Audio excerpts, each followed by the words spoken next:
Okay, guys, we are recording. This is the official live interview for the 2022 Outdoorsman of the Year. I'm super pumped to have you guys. We've got Tucker Schmidt up in the upper, right corner. So Tucker from Vortex Optics, welcome. Audrey Mays from Remington.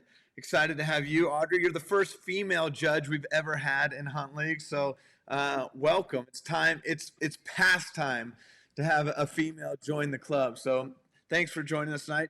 We have last year's and the current reigning champion, Mr. Crayson McBride, down in that bottom right corner, followed by Aiden Quigley from Mountain Tough. So, Aiden, thanks for jumping in last minute. I know Weston was going to be here with us, and he had a crazy travel day coming back from the Western Hunt Expo. And then our last judge, I've got Mr. Colby Moorhead from Bear Hunting Magazine. So thank you guys for being here.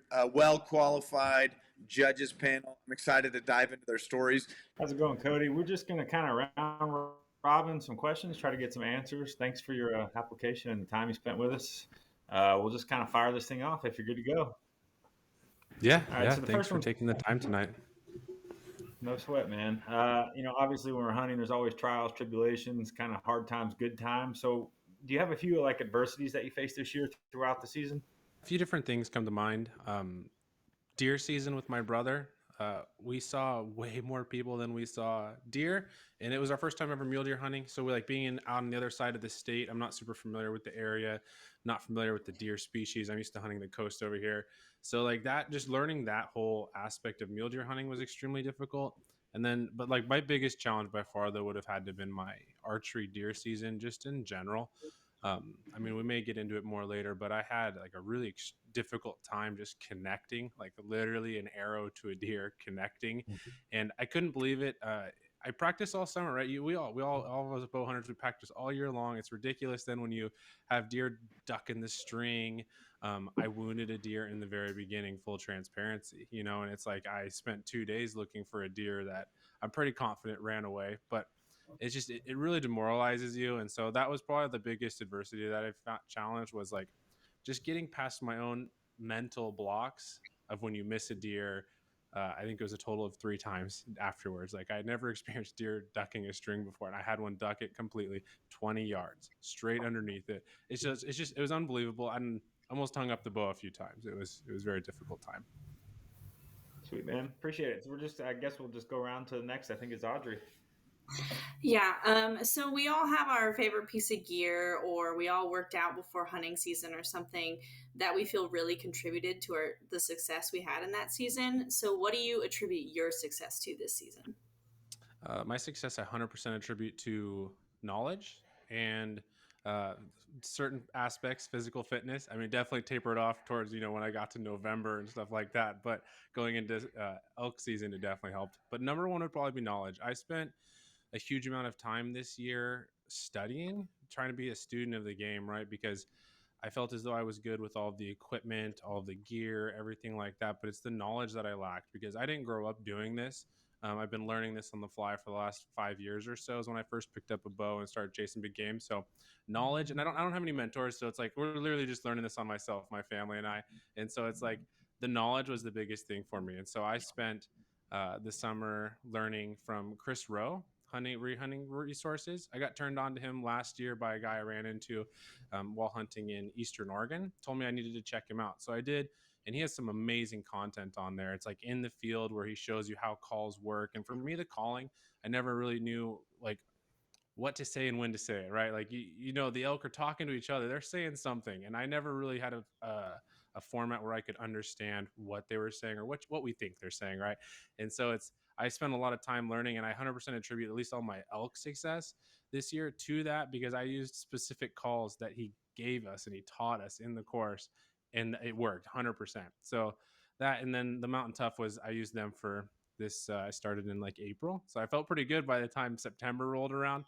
Killing my bull, it was 100% thanks to Mountain Tough, because I had to huff it up this hill, and there's no way I'd have made it last year. No way at all. And I barely made it there in time. I got up there huffing and puffing still, but it was straight up a hill. The elk were scrambling everywhere. They had already winded me. Some of them, it was a huge herd, but some of them winded me. So the elk are scattering, right? And I had to huff it up this hill, calm myself down enough to send an arrow. And yeah, I would have not made it last year or 2 years ago. I wouldn't have made it at all. Awesome. Thank you. Hey, Cody. Congratulations on getting to where you are right now. I had a couple questions in mind, but we covered them pretty well. So I want to ask you one off the top of my head. What species do you think that you learned the most about this year? Since you went from turkey to deer to elk, which one did you actually saw as a challenge and learn the most about? Yeah, that one's tough. I mean, because I hunted new species, I also learned a lot. So, not turkey. I'm fairly well versed with turkey, so we'll nix that one. Um, it could be mule deer. I never hunted them. We only spent 3 days though. I'd probably say elk. I honestly, at the end of it, I'd say elk. I spent a ton of time, like I was saying, studying elk this year, and then just being in the field. It finally felt as though I knew what to do, when to do it. Because that's what I'd been missing. I killed one bull 2 years ago, and we've had a little bit of success, but it's making the wrong judgment, not moving up soon enough, not making the call, not being aggressive enough. And this year we just kind of went for it. We were just like, you know what, screw it. Like, what do we have to lose? I already haven't killed anything last year. So it's like, can't get any worse. So we just started getting super aggressive with our movements, getting aggressive with our calling. I actually shied away from a lot of bull vocalizations. That was a Chris Rowe thing, but getting aggressive with my calling. And I don't know, the elk, and then like taking my sister, for a rifle hunt late October. I hadn't done that before. It's like we just tried all kinds of different stuff this year with elk, and it paid off. I mean, we filled every tag we had. So Awesome. I would say that I learned the most with elk this year. Spent the most time in the field too doing that. Awesome. Good answer. Elk are tricky, especially for me. I just have a knack for screwing it up. And with taking your sister out, you were saying, are there any moments during those hunts where you just you were done? You were ready to pack it up and go home, and you just had to push through, or things turned around, the elk came back, anything like that? Elk season in particular, not really. Just because I can think of one in a different species, but with elk, Shoot, let's hear that one. Yeah, okay. So mule deer. We'll do mule deer. Elk, we were super lucky this year. I mean, killed day 2 of season, day 2 on my sister's season. So not a lot of time for adversity there. But the mule deer, I got a lot of respect for mule deer hunters because they go through a lot. And so Eastern Oregon is not known for producing a lot of mule deer, but they give out a ton of tags. And so we were in a unit with a lot of tags. It took like 5 points to draw. My brother bit the bullet on that one, burnt his points. And we saw in 3 days probably 4 deer, and we glass morning to dark. It's like we'd never done that before. They're burnt out. They were done. My brother did not see a deer until the day he killed his buck. I spotted a few does here and there, but it's like that we were ready. I'm not gonna lie to you guys, man. Morning of day 2, we went into this thinking we were going to be passing up deer, right? Because you burn 6 points on a unit, and the unit's got over 50% success rate. You're like, all done, we just got to show up and shoot him. And boy, were we wrong, man. There was people driving the roads everywhere. We're like on these glassing ridges, looking down onto the road systems, and there's trucks driving up and down the roads with dudes literally hanging out the truck with binos, right? And it's like, it was just unbelievable. I never really experienced anything like that. And then mixing the lack of deer, it was rough. So on day 2, I spotted a group of deer 3 miles away into the wilderness. And so we just said, screw it, let's get away from all these people. We packed up all of our stuff and we hiked in. And I picked a spot where I thought we could camp. Anyways, we got in there. Try and make it quick for you. Sorry. We get in there. Didn't see anything that evening. We get up the next morning. Didn't see anything where I had seen the does. We spotted one little deer going into the timber right at daylight. Couldn't even tell what it was. And then right after that, another hunter popped out. And this is another 2 miles deep into the wilderness from where we were. Another hunter popped out on the ridge above those deer, or the deer singular that we saw go into the trees. And we just said, screw this, my brother's just like, let's go home. We had allotted a whole week. We have a family business, we had one of our employees watching it for us, our time is wasted here is how we felt. And I'm like, I loved it. I loved the glassing and all that stuff, but my family was burnt out. They're making me burnt out on all that. And so we're just like, screw it. Let's head back to the truck. We'll go check one more place. If this was probably Tuesday or Wednesday, and we're like, okay, if by Thursday we have not seen anything or we haven't killed something, we're packing up and we're leaving. And we were supposed to be there till like Monday. The hike out though is when we were like, let's still hunt through. I found some timber patches on X, and I was like, let's go over here, still hunt our way out. And that's where it turned around, and we actually jumped up a bedded buck, and my brother killed it. So that was rough.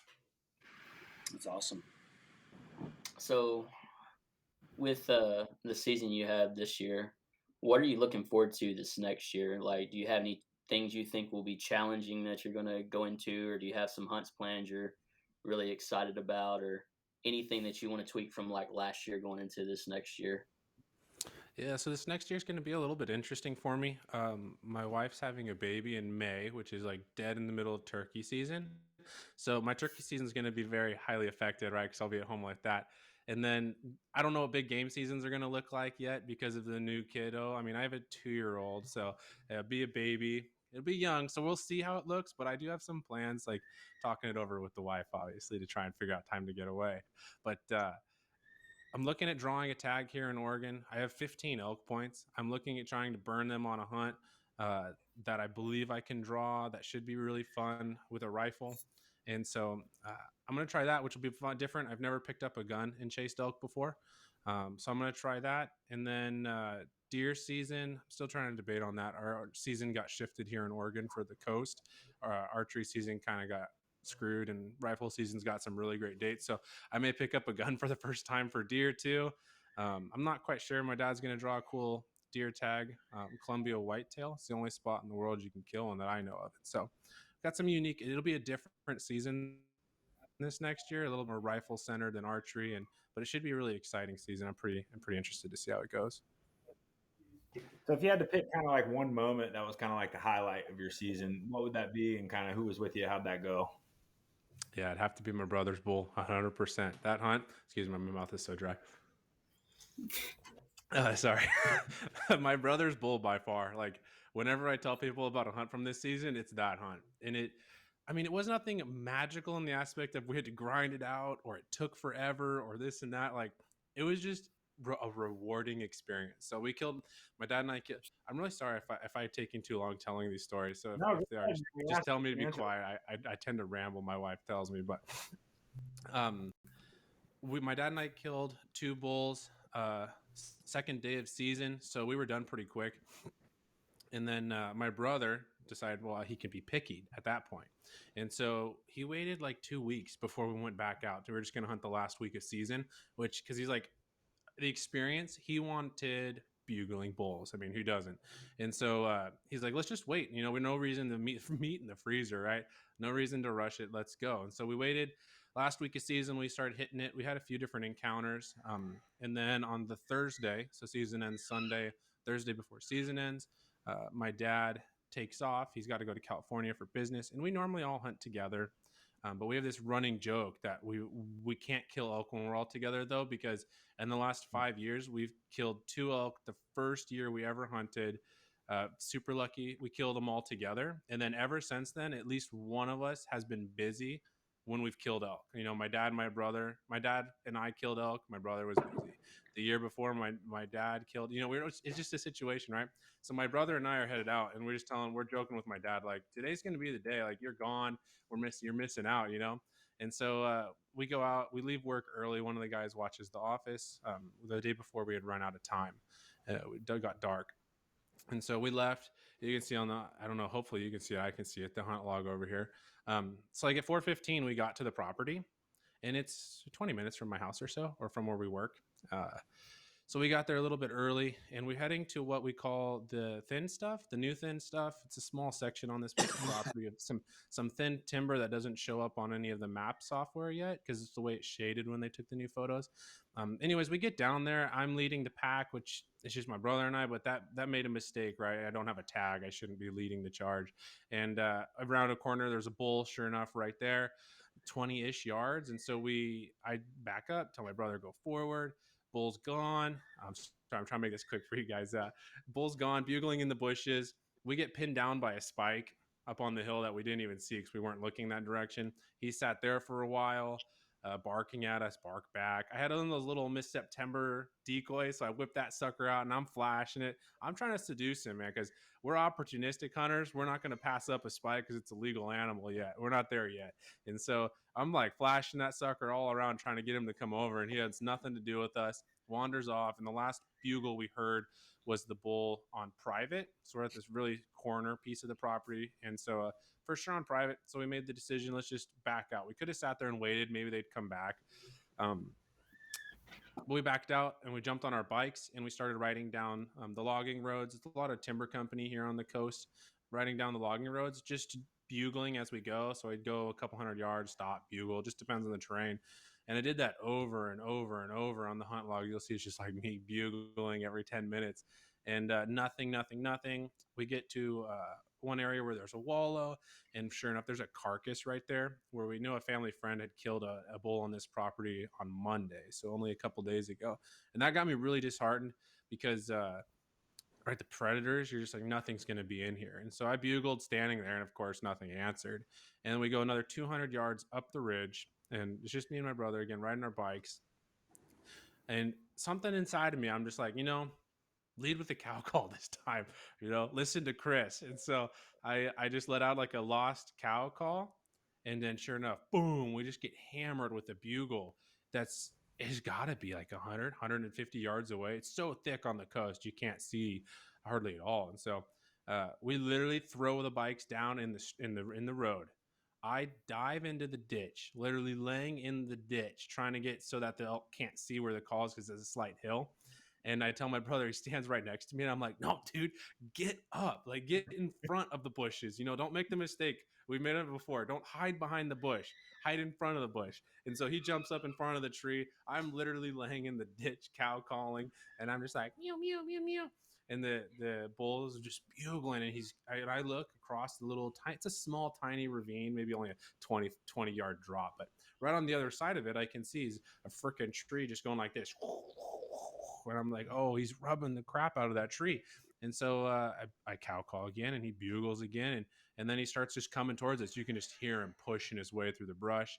He gets in, hits a wall of briars, has to then try and find another way around. It's only at 30 yards. My brother can see him at this point, and I can just see the tips of antlers kind of moving through the bushes.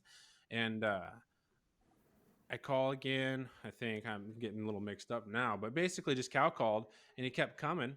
And then sure enough, he finds another entrance through, makes his way through the bushes, comes in, stands 20 yards broadside from my brother, and my brother just lets an arrow fly. And all I hear is bushes tearing away. I thought for sure he missed. So yeah, in the video right there, you can see the bull is down below you can't actually see him, unfortunately. He's like just barely the tips of his antlers. But he shoots, and it just sounds like bushes. I thought for sure he missed. I didn't hear a thwack. I didn't hear nothing. And I was so upset because I'm like, dude, we finally called a bull in. Like, this is the first bull we've ever called in and like legit shot this close. We called one into like 60 yards 2 years ago, and that was it, And so it's like, this is such an accomplishment. Chris didn't let me down, and you missed, And he's like, bro, there's no way I missed. All the pins were on him, And I'm like, okay. So I go down and we look, and sure enough, we find his arrow, and it's broke off. Probably got like 18 inches of penetration. And so we're just standing there, and all of a sudden we hear up on the hill, and I'm like, dude, that's a bull. That's a bull coughing. Like, that's got to be good, right? And then my brother, no joke, whips his phone out, and he's over there. I'm like, what are you doing? He's like, dude, I'm Googling what coughing means. He's like, that's how little we know about this, right? Like, we're still learning it all. And I'm like, dude, that's good. He's like, dude, it says this guys on here are saying that means he's going to die. And I'm just like, all right. And it's like 30 minutes before daylight's over. So we start making our way through the bushes. The craziest thing, no blood. Like, I'm not even joking. Did not find one drop of blood. And you can see in the video right there on the kill site, there's no blood on the ground, no blood anywhere. And so we were following like a briar's turned this way wrong, or this is probably the only trail. And eventually we found him in that small little opening, but you can see all the briars in the background and stuff. It's super thick in there. The arrow actually went in through his armpit, and it went right through his heart and hit the sternum. It stopped. So it didn't come out. And then the wound in his armpit when he moved it forward, it sealed it up. So all the blood was pooled between his hide and the meat. It was super weird. So nothing got out of it. So we lucked out that he was such a good hit and it didn't go far. But then it was like, it's just me and my brother, we got to spend some good time. Like my brother and I don't have a ton in common outside of hunting. And so like, this is the time that we get to truly bond. And for us, it was super rewarding that like two guys that 5 years ago hadn't seen an elk, hadn't heard an elk, and here we are standing over a monster of a Roosevelt with literally one antler. He only had his left side. And it's like, and we're just standing here. You can see our smiles, right? We're just so pumped to be there. It's also just the two of us. So like, we just got to spend the whole evening and all night cutting up this bull, packing the bull out, and just spending time together, just talking about life, talking about the hunts. This is the beginning of our hunting season for the fall. So like, what else is in store? So just like all of that together is what made this one of the most memorable hunts for me this season. Like all my skills of what I learned had really come together, and getting to basically share and call in a bull for my brother. It was extremely rewarding. So like, this was my favorite hunt. Dude, that's a great story, man. Appreciate it. That's awesome. Yeah, that's an awesome story. You mentioned that you had missed a deer earlier that year, or that year in general. Did you face any ethical dilemmas as a hunter this season? Yeah, a lot. Yeah, it's like the deer's like number one, right? That was the last one that I faced. Like, what do you do, right? Like, there's no book. There's no book on what to do after you wound something, and I did for sure wound him. Like I found a couple drops of blood is all we found. Um, in my arrow, it didn't go more than a couple inches. We don't know what exactly happened. Talked to my local bow shop, and I took a week off this season. The season's already short. That late season archery here, I think it's 2.5 weeks or 3 weeks, something like that. I took a week off just trying to decide what to do. I spent 2 days. My dad and I gridded that entire hillside, so I had felt as though I'd done my due diligence and was very confident the deer was alive. But it's like, still, what do you do? I ended up making the decision to pick the bow up. After speaking with my family and stuff, it's like I didn't want that to define my season. I didn't want to get kicked down and then just stay down. Like I wanted to do right by like what I want to teach my kids. As I have my kids now, my son and stuff. It's like I don't want them to give up. I want them to learn, to be better. So it's like I picked the bow up and I kept going until I ended up harvesting one. And then so that was like the moral dilemmas, right? Like the ethical of the morality of it. Legality ethicals. I mean, we all face those every year. There's always property lines. When one of the brothers' bulls that we were chasing him across what we knew was public timber company, chasing, and eventually we get to this spot. It just doesn't look right anymore. Like if you've hunted any thick timber companies, it's not pretty. And we get to this spot and this stuff just looks pretty. Like it looks like a park, and we're out there shouldn't be really anyone around. We've never been to this piece of the property, and it just looked pretty, man. And I've got Onyx, base maps, Go Hunt, like I got all the stuff, and I'm checking them all, trying to see which way we're looking. It's like we're right on the line of possibly, like that's probably private where the bull is standing, and he's only 50 yards away. You could shoot him, but it's like it's not the right thing to do, without being 100% certain there was no fence or anything. So it's like, we're just kind of guessing. No one would ever know. Right. But that's the thing is you got to do what's right. So we ended up just walking away from that bull because you can always come back another day. So yeah, I'd say we went through quite a bit.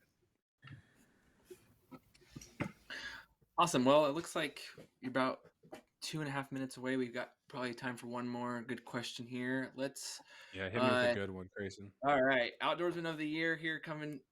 Let's see what does that mean to you if you were to win that, and what does that title symbolize? Yeah, so like for me personally, I put it in my application, which I'm pretty sure was the long one, and I do apologize. It's like, Mama, I made it. It's like that's just how I feel. Like 5 years ago, I'd never seen an elk before. And it's like I just feel like I'm just happy to be here at the end of the day, to be completely honest with you, because like these other two guys that are here, they're killers also, man. They are so good at what they do.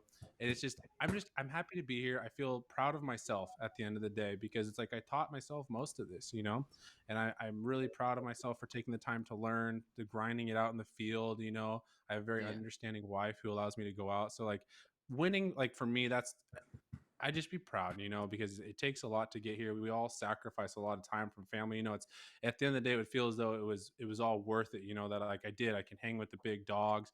I've learned how to do it. I feel comfortable teaching other people.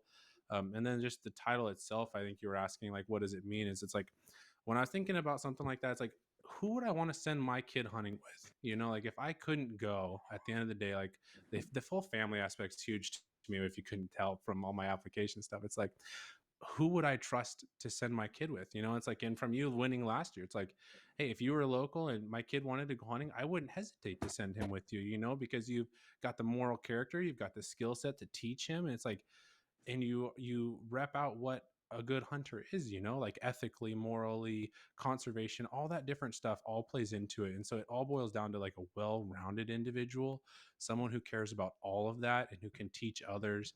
And so like for me, it just basically boils down to like, what kind of person would I want to send my own child hunting with, my young kids. Yeah, good answer.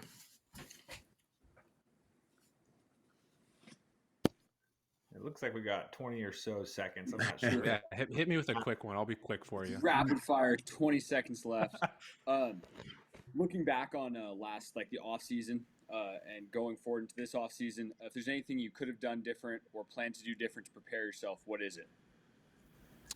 Physically, like I definitely slacked going into the later part of my season last year. So I've already started Mr. Mountain Tough again. And I plan to hit it really hard this year because it always feels as though you can be better in that aspect. Like I feel pretty good about my knowledge stuff now, but going into this coming season, to be better from last year, I want to be physically fit for all of the seasons, not just the first week of archery season. And so like for me, that's the one thing I want to do better this year.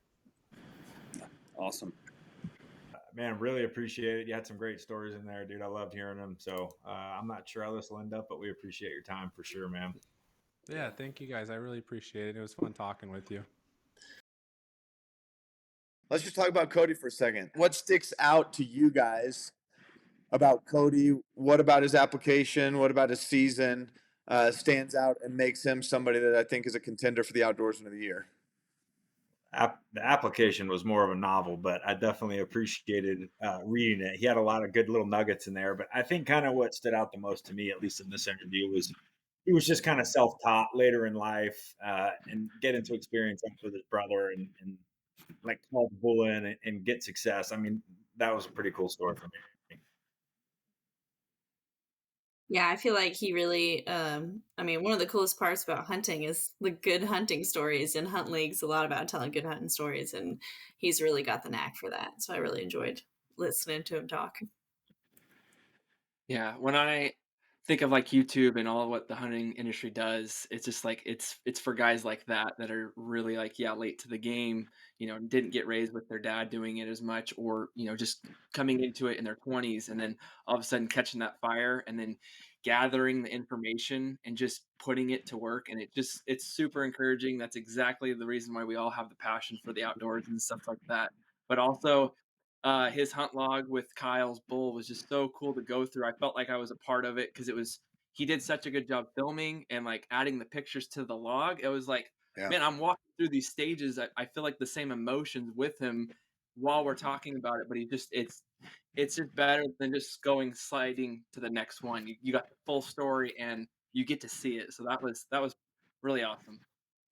Yeah, I loved the fact that his highlight moment comes. It wasn't even about him. Right. I thought that was unusual. It's like, hey, tell us the highlight moment of what kind of made it. And he's like, oh, by far the best moment of the season was his brother getting a bull. It wasn't his bull. It wasn't his turkeys. It wasn't, there was never a moment there where it was his bragging board that he was trying to beat his chest to tell you guys why he killed the biggest animal or those things. Like, which he was successful, and we didn't really even talk all that much about his success because the other hunt that he spent time talking about was his brother's deer hunt. So it's almost like, wait, whose season? How is he the Outdoors of the Year? But it's like, if you look at his application, I mean, he doubled down on turkey. He got his own bull with a bow. He spent hours and hours and hours hunting blacktail with a bow. Finally got one. So he had all the right things of success. I think he totaled 4 or 5 different species this year. And doubled up on a couple of those. So I thought that was really unique in that interview, is that most of his stories and the things that he was wanting to celebrate weren't actually his kills, which I think is cool. Aiden, what stuck out to you? I mean, you're brand new to this. Yeah, I definitely think that the family aspect for him is huge. And I really appreciate that, especially since he's a later in life hunter. Reading through his application, like he's clearly taking the efforts, get his sister out, get his brother out, um, and just promote it and live it in every aspect of his life and bring everyone he can to kind of share in his passion with him. And it's great. You can go out and get on any hunt. Pay for a big hunt in Alaska and have some awesome stories to tell. But at the end of the day, like his character and his passion for hunting shows through in how he incorporates friends and family into that. I think that's a huge deal. Yeah. All right, Colby. Yeah, I think the sense of otherness just with his family is a big deal. It seems like he doesn't lose sight of things back home or even with his business. Like it seems like he's made sectors inside of his life and made sure that all the architecture fits. That he's not putting hunting first, which is that's important because it can ruin your life if you don't. Uh, so I really like that. I like the fact that he had the ability to be mentored by Chris Rowe, by all the stuff that he found on him. It seemed like it was more than just like a teacher student thing, but it seemed like he really was able to consume and take on kind of like the same things that he was taught, maybe like a little deeper than just like knowledge based. So I think the ability to be mentored even when you're there physically with that person, I think that's cool. 'Cause it seemed a little deeper than that. Um, and I like the fact that you can see his real how he really loves wildlife to where he just searched and searched and searched for that deer after making that bad shot, and that really shows through too. To like sacrifice your season, part of your season, and then just go grit it out. And with your dad, like it's things a lot of people would do, but especially only hunting for 5 years. Uh, I mean, that shows like a real appreciation for the game that you're pursuing, and yeah. I don't think they're going to make this easy. This is going to be hard.